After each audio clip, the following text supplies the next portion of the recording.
All right, welcome to another episode of NFL Outdated Cover 2 series. This episode, we are talking about the Miami Dolphins, and I am joined by Fernando from Nando Talk. How's it going? Andy, it's a pleasure, man. Thank you for having me on. It's a little bit excited to talk about the Dolphins with you. Let's do it. Hey, anytime I can talk about football is great, especially when there's good news on team, and also a team that's got a lot of buzz and a lot of excitement kind of going into this season. First off, tell us a little bit about when you kind of became a Dolphins fan and how you've kind of started your podcast. Well, so I just turned 24 on Sunday. I've been a Dolphins fan since 2008, so since I was 10 years old, about 14 years now of some fun times watching the Dolphins not do so much. But I like to be positive about it. I didn't really, I'm the first person in my family to know football. So every time I talk about it, it's really just I taught my dad about it. I taught my little brother about it. So it's been cool.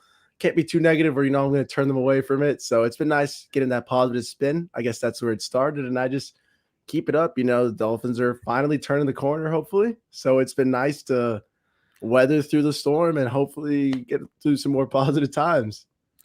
Well, yeah, I mean, talking about positive times, I mean, there was a lot of buzz, and we'll kind of get to him in a bit with new coach Mike McDaniel and everything.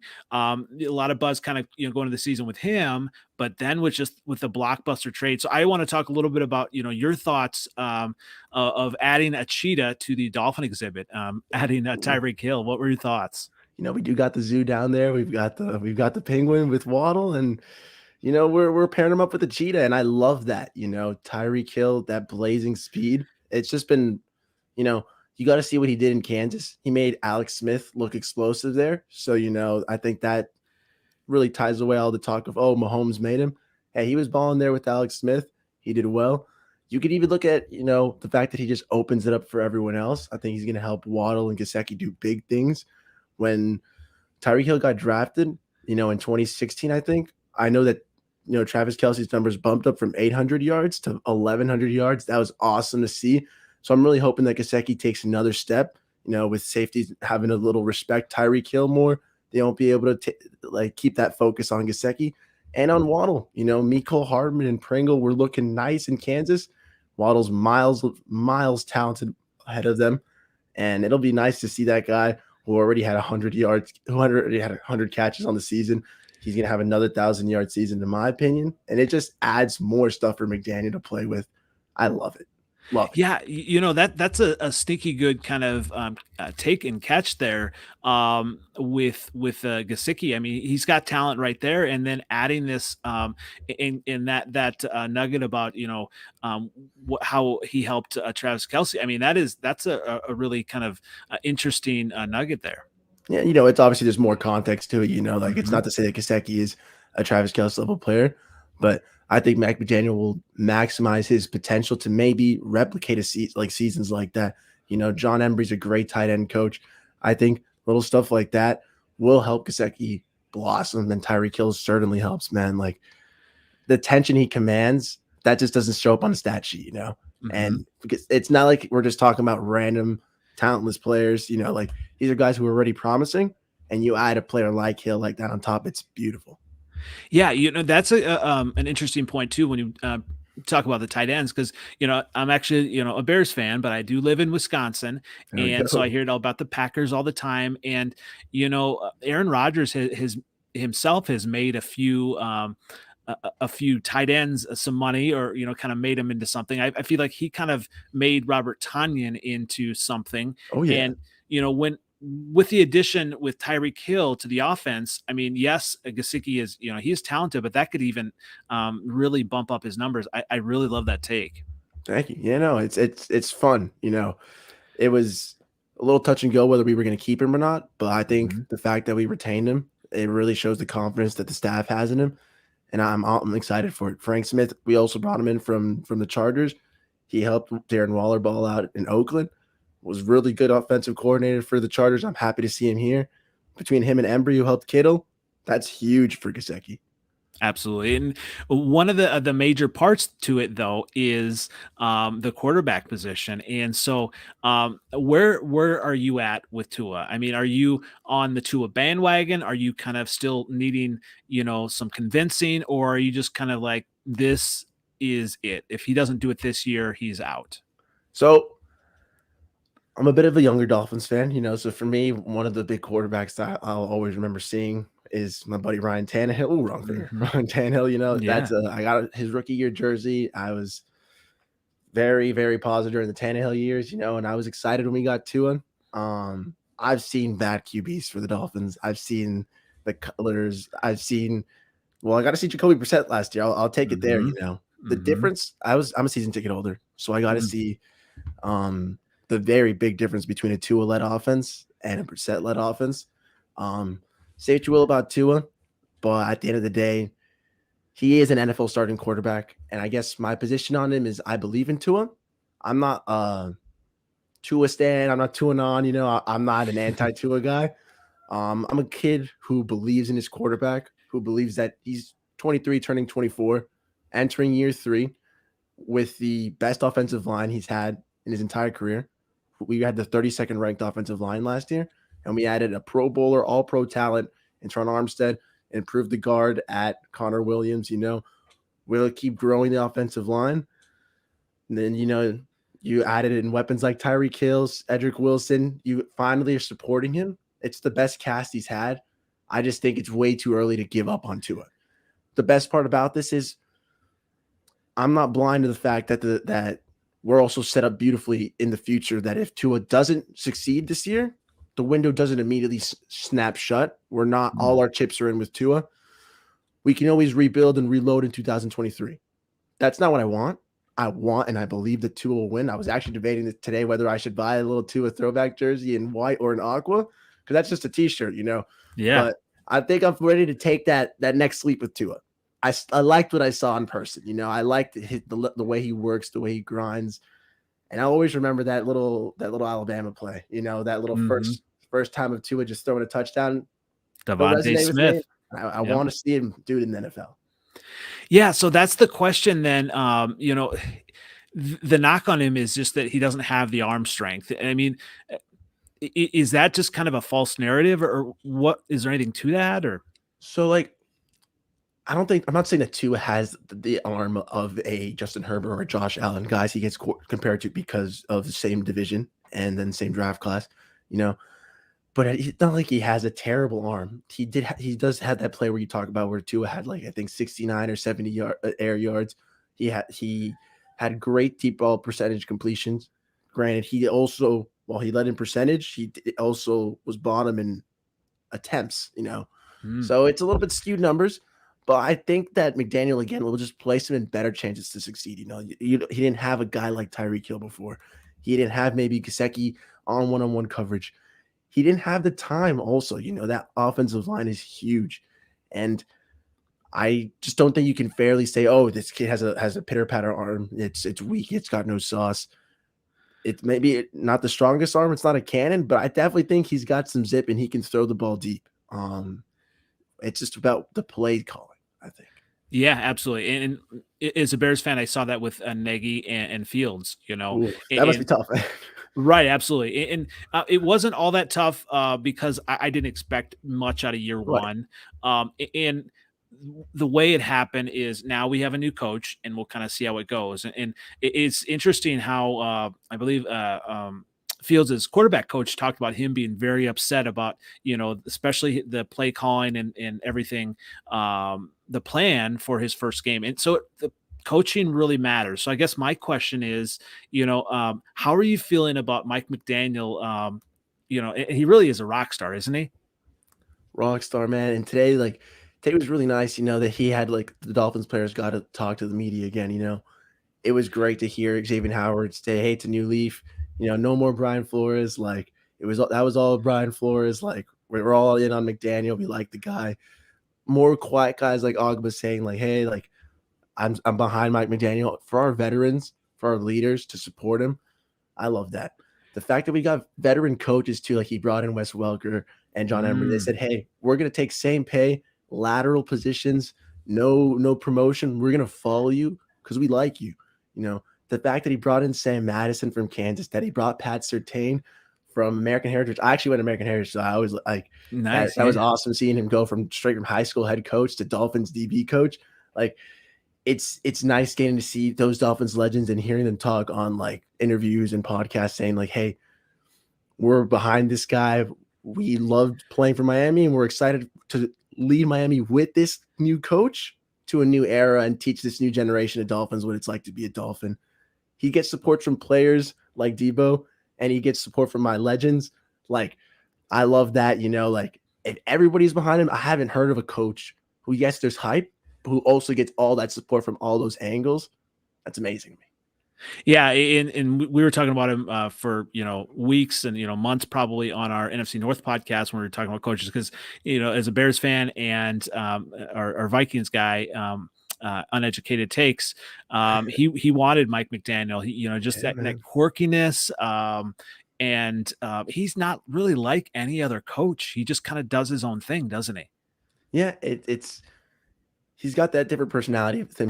He went to like the Miami Dolphins, like the cancer challenge. Like we have like a bike challenge and players were running through it and Mike McDaniel was there in his little shorts and his little Yeezys, like all young and hip, players are finishing jumping off their bikes, giving him hugs, like, and I was like, yo, you've been here for a week or two. Like he's already bought in. Like I love to see that new energy, that quirkiness. That same quirkiness can blow up in the event that, it doesn't work out. We'll look at like, wow, how did we let this goofball command our team? But I think that the fact that the players are responding to it shows me great signs that it is going to work out. Absolutely. And we talked about it. We don't have to touch about it on it too much, but on the other side, any thoughts kind of with the Brian Flores and I mean, him kind of, being let go in all that situation. It's, I mean, a little bit of a mess still or. It was definitely at first, like aside from all the news that came out, at the very, very beginning when we just heard Brian Flores has been fired, it was like, dang, like that was a guy who had led us to two back-to-back winning seasons. Like it's so weird that we are firing him, but at the same time we didn't make the playoffs. There was a bunch of dissension in the locker room, problems with the QB, with the owner.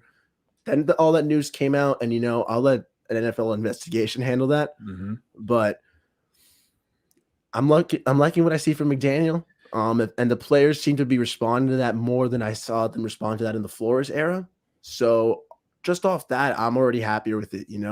Brian Flores is the guy who might have built an initial culture and started this little change, but McDaniel is that team guy, that growth guy who's going to finish it off and take us to the next step. Yeah, absolutely. And we talked also weeks on our pod with my guy, Gridiron Grub, Dolphins fan. There we go. Yeah, it just about just Flores. It's a different kind of atmosphere. I mean, we've seen this before with the Patriots way trying to come Yeah. different places, and it just doesn't work. And I think Flores will do well with the Steelers and hopefully kind of rebuild. To head coach, but coming right out of the Patriots, it just doesn't seem to work, does it? Yeah, I definitely thought he was going to be a defensive coordinator somewhere, not like a linebackers coach. That being said, in New England, he was running the defensive plays even at linebacker coach. Might do the same deal for Pittsburgh. So he'll probably build up to the head coach. Like, I hope so. He does. He was a fine coach, but it doesn't seem to work out for any of the Patriots coach. We'll see how it works out for Josh McDaniel out there in Las Vegas, but dang. Yeah, I mean, he's had a chance to kind of figure out, and we'll kind of see if he can kind of turn around. But, talking about kind of turning it around, when you look at the Dolphins backfield, it was kind of like a muddy mess, and has it gotten like murkier? I mean, what are your thoughts on the additions of Edmonds and Mostert? So for me, off the bat, I love Mostert. Incredibly fast player, He's actually on the Dolphins before, and so the fact that he's back, it's cool. With Mike McDaniel, he already talked straight up about how this is a great coach. He's been preaching, he's been singing his praises. That speed is killer. I know those injuries are scary. I heard rehab is going well on the knee. I really don't think that he'll last the whole season. But you look at San Francisco's backfield last year, And what they did is they just plugged in the running back who was hot, gave the ball, and just hope it worked. It's more the system, the scheme. And again, I think what Mike McDaniels does is just maximize a player's strengths. They might not be the exact same back between Mostert and Edmonds. Edmonds catches the ball a little bit better, which I like too. He's not as fast. He's a little bigger. He's 5'11", 200 pounds, I think. So it's nice. He's not massive. But like he's definitely a little more stocky. He'll be nice in space still. Gaskin is bumped down all the way to running back 3. My big thing is just I trust McDaniel's running back eye. So however he wants to deploy that squadron, we've got Savon Ahmed there too. Mhm. However he wants to rock with it, whether he wants to even draft someone new, I'm okay with it. I really do trust his talent eye as a whole, but his running back eye specifically, I really like that. Which can definitely be good as a team for a whole. But I mean, fantasy wise, you'd probably want to stay away from the Dolphins backfield, right? Stay away from like the receivers will be fun, Gesicki will be nice to use, but in fantasy, I would move on from our running backs. Unless we get a running back early, like a third rounder, then I would be like, whoa, maybe McDaniel is finding his guy. That could be someone you might take, maybe in a dynasty league, but I wouldn't say so maybe right now. Well, yeah, and kind of going on to receivers, so like obviously we've got Waddle, and we'll get to him in a second. My question, think about dynasty, and because I'm in a dynasty league, and Love and that. and I wonder about Lynn Bowden. Where does he fit in this offense? And obviously I had a chance to kind of get him, before the Tyreek Hill trade, and I thought he might be more of the offense. Part of the offense. Is he kind of bumped down, and is he really going to be a factor at all? So I think if he bumped down when Tyreek Hill came, he might have bumped back up when Devontae Parker left. Oh, Um, right. so I think he'll be like a wide receiver 4 for us. I do have him above Preston Williams simply for the fact that like Preston Williams always gets hurt. Lynn Bowden seems to be grinding. I loved what I've seen with him working out with Tua. Say what you all about Perform. I really like what he does with Tua, and Perform is Tua's trainer. He also Hmm. shares the same trainer with Lynn Bowden. Oh, yeah. So they've been working early in the season already. They've been working doing one-on-ones. It's been nice. So I hope they improve their chemistry a little bit more, get Lynn Bowden more in the field. I think he'll be the wide receiver 3, wide receiver 4, depending on the packages with Cedric Wilson.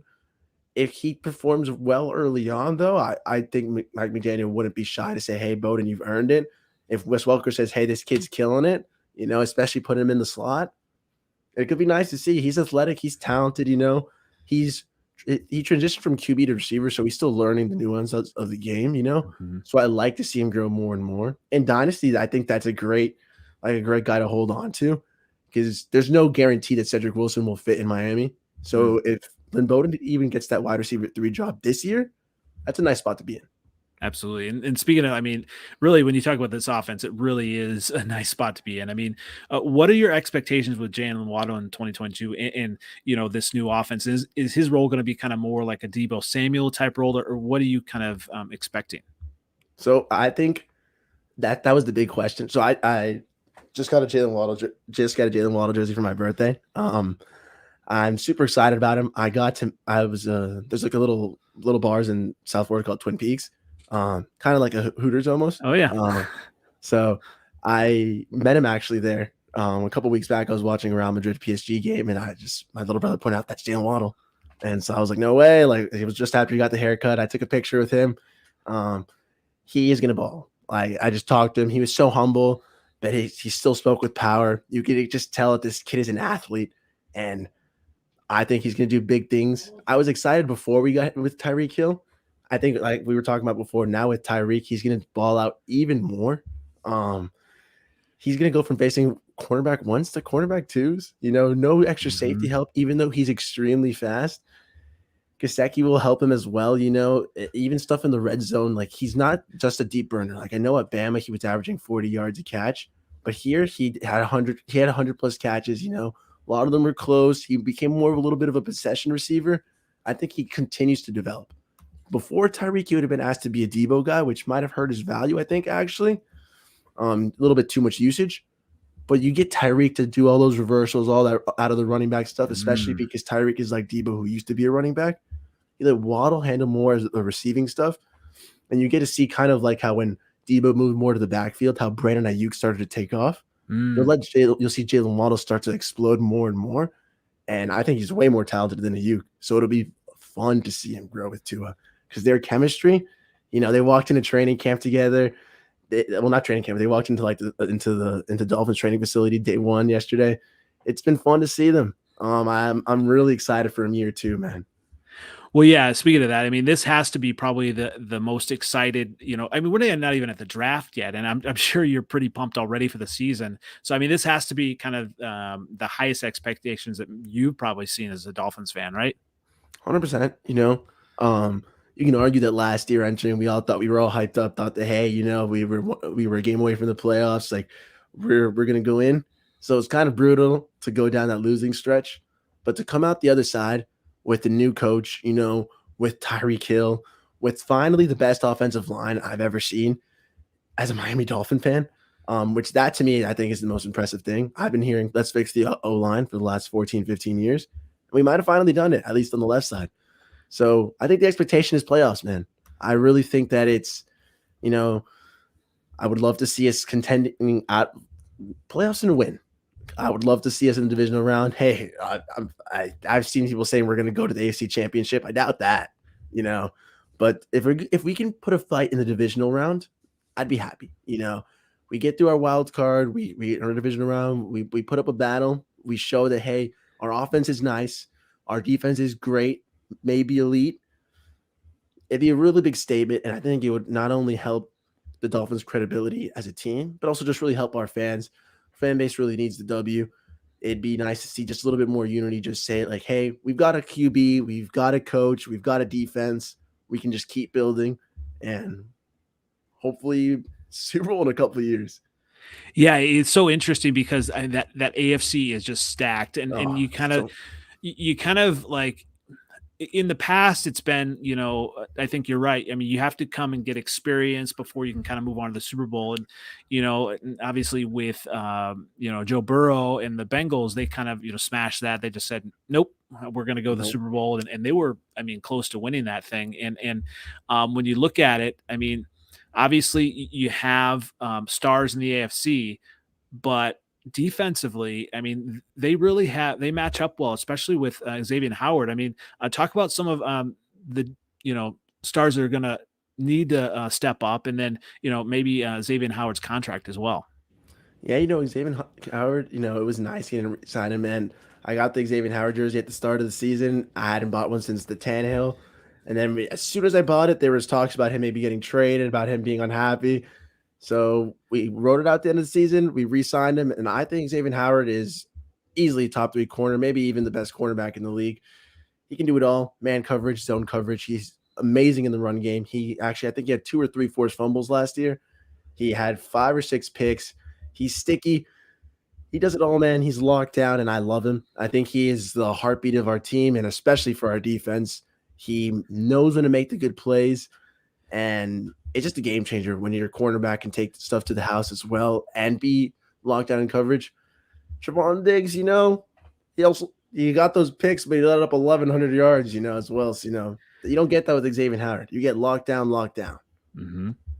And were you kind of surprised how things went last year? Yeah, in the beginning, it was it was tough, man. Going out there and getting to see just us getting gashed, week in, week out. I was looking at my little videos at the start of the season, week 2. I was like, yeah, we're gonna play the Bills, and it's to see Tua go down, and then just think your season's slipping away as you just watch yourself get thumped by division rival. It's no fun. And just watch week after week until that Texans game when we turned it around, and then that Ravens game just completely flipped out around. Our defense really awoke that game, and then we became lights out. It's been awesome. Besides Xavier Howard, are there some other defensive players that are going to need to step up that I mean, obviously you kind of know that are going to be there? I think that our secondary is going to really, really impress people. I've always been arguing that it might be one of the best secondaries in the league. I think Xavier Howard and Byron Jones are the best cornerback duo we've seen.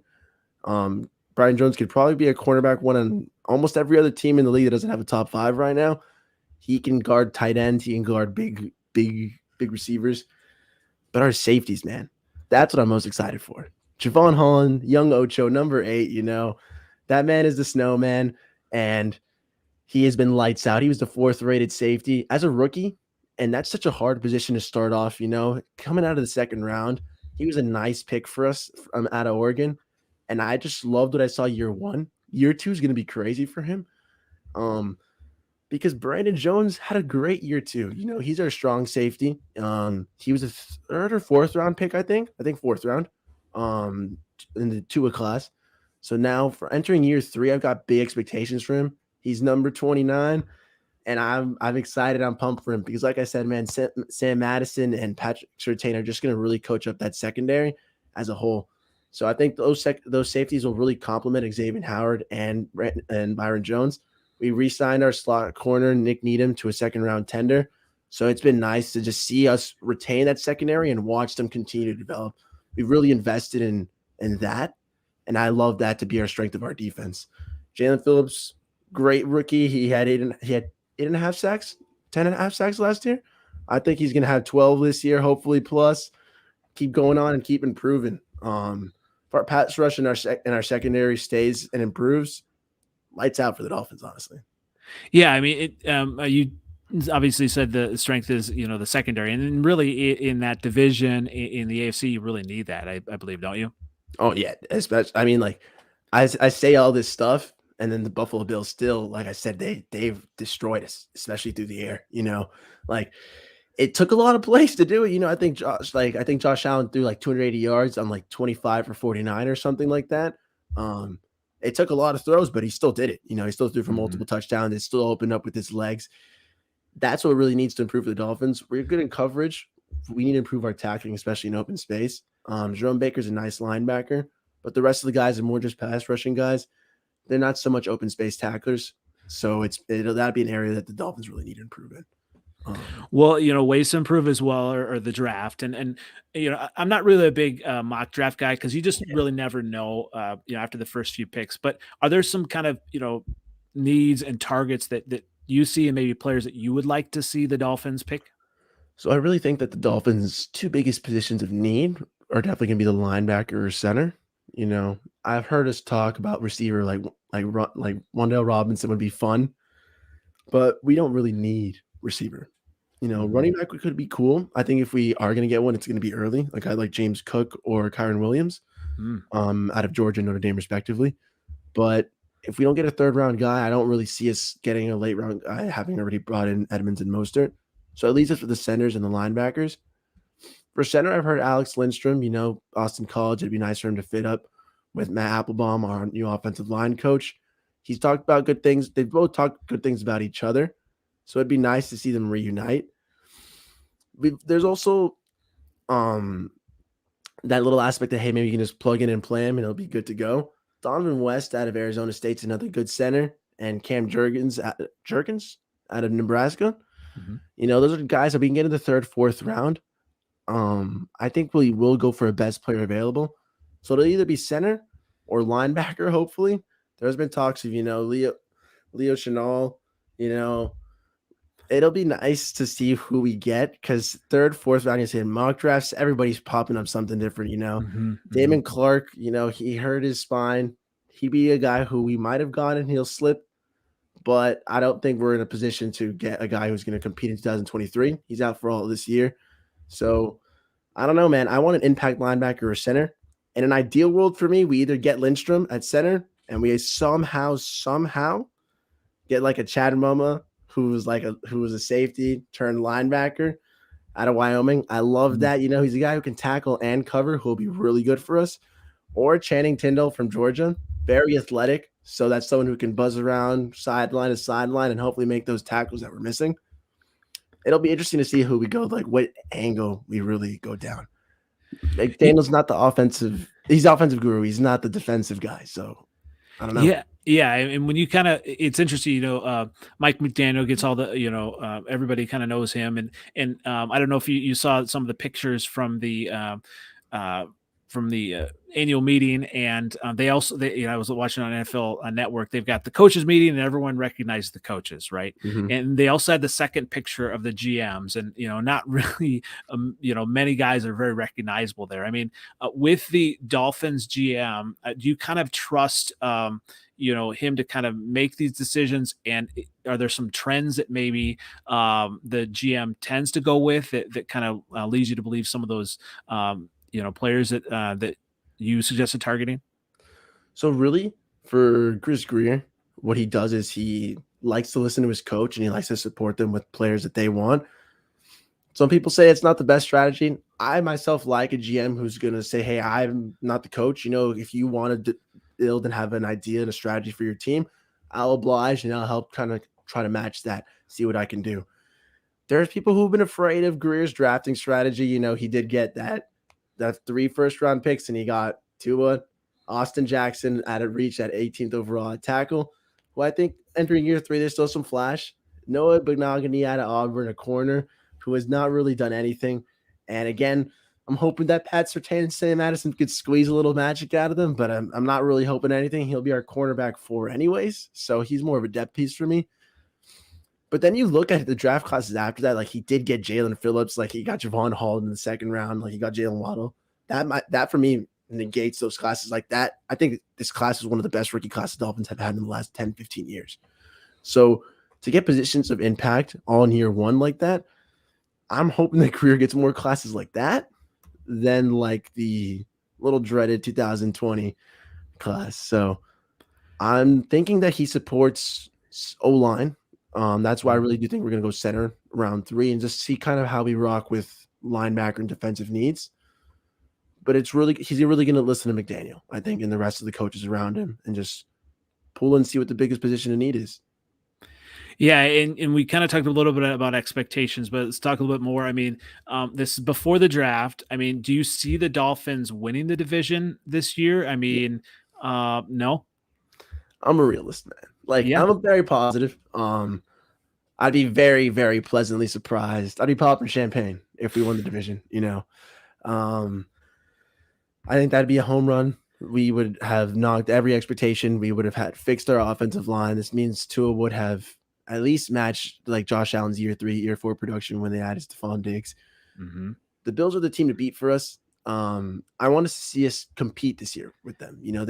We swept the Patriots, we swept the Jets, we got swept by the Bills. So it'd be nice to see us go 1-1, split that series, at least bring some fight. I want us to see us hang with them and show that, hey, we're not going to fall behind. We're not going to slip down in the 3rd and 4th again. We're right there with them. That's what I'm hoping for. A division win, like winning division would be sick, but I think a lot of things would have to go right for us. And this, and that was, surprised just how, the Bills were doing the beginning of last year too, and everything, and just, how it kind of, shaked out. Obviously at the end, they were right there because of Josh Allen, because of a lot of other, great players there. I mean, is this one of the toughest divisions? So obviously, the AFC West has that Mahomes, Herbert, Derek Carr, Mm-hmm. Mm-hmm. Russell Wilson. Mm-hmm. It's a crazy division. Same thing with the NFC West, and the NFC North is starting to get better. It's Not this year, but thank you. I appreciate that. it's promising. The AFC North it's also pretty nice and loaded. I think that we've got a very competitive division in the AFC East. The rivalry is nice. We play very well interdivision games, so it's tough in that sense. But if I sit here and tell people that playing the Jets is hard every year, like they won't understand. Mm-hmm. It's the Jets bring out their best ball against the Dolphins, the Bills, and the Patriots, and you've seen that in years past. Mm-hmm. But it's definitely a tough division. I don't know about the toughest, but it's no walk in the park, man. It's Well, fun. what are your and these are probably obviously biased opinions, but what is your biased opinion on Mac Jones? Is he you know a good quarterback, or is it system, or I mean, what do you see? So again, I think he's a rookie. There was talk that he was, the rookie who was the most pro ready, the most ready to compete year 1. maybe not the highest ceiling, but definitely a very high floor. Um, he got put in, I think, one of the best situations that we've seen a rookie come into a long time with the best coach of all time. I think so we'll say one of the best coaches of all time in Bill Belichick, and just that continuity already in place, that system ready for him to go at, really supported Mac Jones, who had, I think, the ninth or 10th ranked offensive line in football. The Patriots were already bringing in they spent $163 million in free agency guaranteed money, which is a record. 71 of that million, 55 million went to Jonnu Smith and Hunter Henry, 21 Mhm. million went to Aguilar and to Kendrick Bourne. I have all these stats because I fight with people all the time about Tua and Mac Jones, man. Yeah, My yeah. my big thing is you can't tell me that Mac Jones is better than Tua because the situation Tua had was so abysmal, and Mac Jones Mhm. had such a beautiful system. He was able to beat Buffalo throwing the ball three times. Three Mm. times. Like, Mhm. he has the beautiful system in place for him to succeed. It'd be a wonder if he failed. Belichick has squeezed magic out of Matt Castle, Jacoby Brissett. Mhm. Jimmy Garoppolo looked great coming out of New England. And Mhm. it's not fair to say that Mac Jones is this promising. I've seen people say he's a top 6, top 8 QB in the NFL, that he's the next Tom Brady. It's a year one guy. Like, Mhm. that's unfair to guys like Trevor Lawrence, Zach Wilson, who played with nothing, with scraps, and still got to show at least a little bit of promise. I think two is better than Mac Jones. Yeah. Because when they were given there's the same team and the same coach to evaluate them, Nick Saban, another great of all time, said, Mm. I'm gonna start Tua Tagovailoa instead of Mac Jones. That's a I've great heard people point. say the Waddle thing, that Waddle said that Mac Jones is better. The context of that, he's also said that, oh, we grinded as third stringers together to first string, so I've got more of a bond with him. It's not the same thing as saying he's more talented. Great point. Sorry for cutting you off. No, that's exactly. I mean, my question then about the other quarterback in the division. Obviously, we know Josh Allen is far and away the best in the division. Right. But what about Zach Wilson? I mean, have you seen enough of him that he can, number one, be a good quarterback in the NFL, and number two, even hack it in New York? So again, he had 9 touchdowns, 11 interceptions. Um, it's I don't know if you could say he's ready to hack it in New York, but I don't know if many guys could have done that well given like New York situation. The Jets Mm, seem to always turn just good players into just lemons. So it's again his year one. If he struggles again year two with them trying to build more pieces around him with guys like Elijah Moore, mhm, guys like Michael Carter developing, if he doesn't keep up with them, then it's time for them to reevaluate. He was the number 2 overall pick, though. He's got the big arm. He's mobile. He's young. I don't think he's going to be anything special in this league, but I'm not. I am also. I only in good fun say he's trash. Oh He's yeah. he's definitely got promise. He's got an arm that Tua will never have. I'll concede that point. Mm, But I think Tua is definitely more accurate. Wilson, I think, is probably fighting with Mac Jones. I think for third, fourth. I think it'd be crazy to see what a guy like Belichick could do with a Zach Wilson level player. My only worry is that the Jets will never be able to develop Wilson into what he could be, which is good for me. Absolutely, and good for the Dolphins' long-term future. And I guess my question here then is, how many nautical miles are the Dolphins away from a Super Bowl?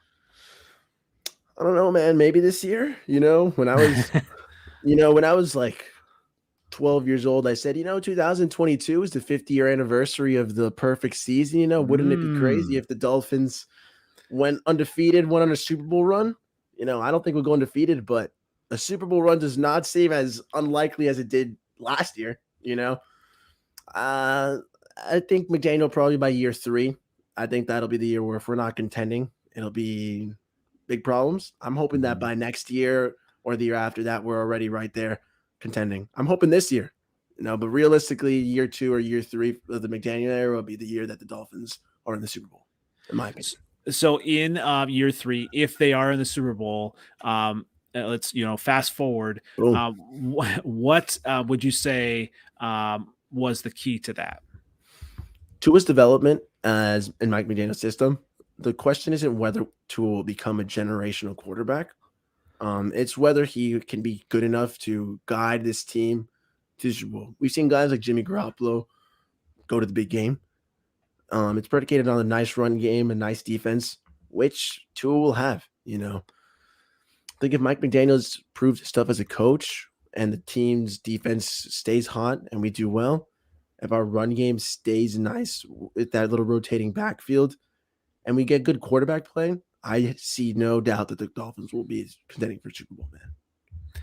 Yeah, absolutely. And when you look at it, the Dolphins are a team that, even as a Bears fan, obviously, they broke my, Bears perfect season, back in '85. I had to do Uh, it.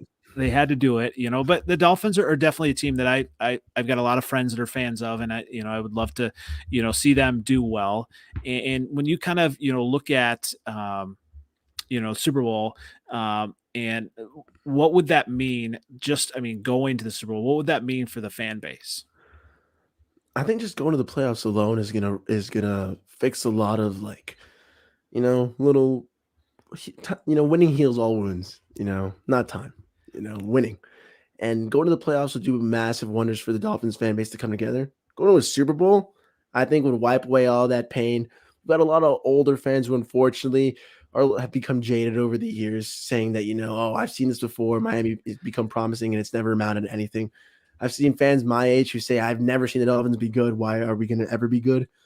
Going to a Super Bowl would finally turn that all away, reinvigorate the fans, giving you hope. And I love that. I'm all about positivity, man. Positive vibes is what I try to spread. So going to Super Bowl would be the ultimate positive vibes. I'm not an I told you so kind of guy, but it would definitely be nice to say to all the negative Dolphins guys, like, hey, we did it. We're here. I hope you're still around, man. Well, on that, what is the best part of like game day for you? Number one, and the second question is, have you met Dolph Ricky? I have not met Dolph Freaky. I just got on Dolphins Twitter I end of November. I Mhm. made like this account, so I didn't really got to meet like all like the personalities and everything. I've interacted like on Twitter. Dope person, awesome. All the little Dolphin celebrities are really cool. It'll Mhm. it'll be fun getting to tailgate with them. I've like talked like, oh, we're gonna organize a Dolphin Twitter meetup. It'll be cool. Um, for me, favorite part about game day is definitely just going with my buddies and then just having some beers, pulling up the tailgate at 10 a.m., 9:30 a.m., maybe some food. Mainly just focus on having some fun before the game, getting in there, and then just cheering, man. I'm the kind of guy who every third down, I'm standing up. Every single big play, I'm getting up there. I'm screaming loud. I have almost passed out from just screaming, trying to hold a loud yell, just let's go, just holding it up. That's my favorite part. Just cheering with my fellow fans and just spending it with my friends. Well, here's to hoping that you will. It's weird to say, but hopefully you'll be passing out a lot this year. I've had my buddies had to catch me by the little collar, so hopefully they're quick. Well, this has been fantastic. Where can everyone find you again? So I am on Twitter at Nando Talk _ just like it is down there. Um, and then I actually just started a YouTube, so it'll be at the same thing. At Nando Talk on YouTube. It'll be fun to connect there as well, man. Thank you for having me on though, Andy. It's been a pleasure, man. This has been awesome. Just getting to talk football, man, in general. Absolutely. We'll definitely get connect again, especially as the draft and season gets going. I'm excited, in the off season, and I can't imagine what you are feeling with all the excitement for the Dolphins this year. Oh, I'm pumped, man. It's gonna be a fun time to just finally, hopefully, keep these positive vibes going through the off season to the next season. Absolutely. Well, once again, this has been NFL Outdated Cover 2 series with the Miami Dolphins. Thanks again, Fernando, with Nando Talk. Thanks for having me on.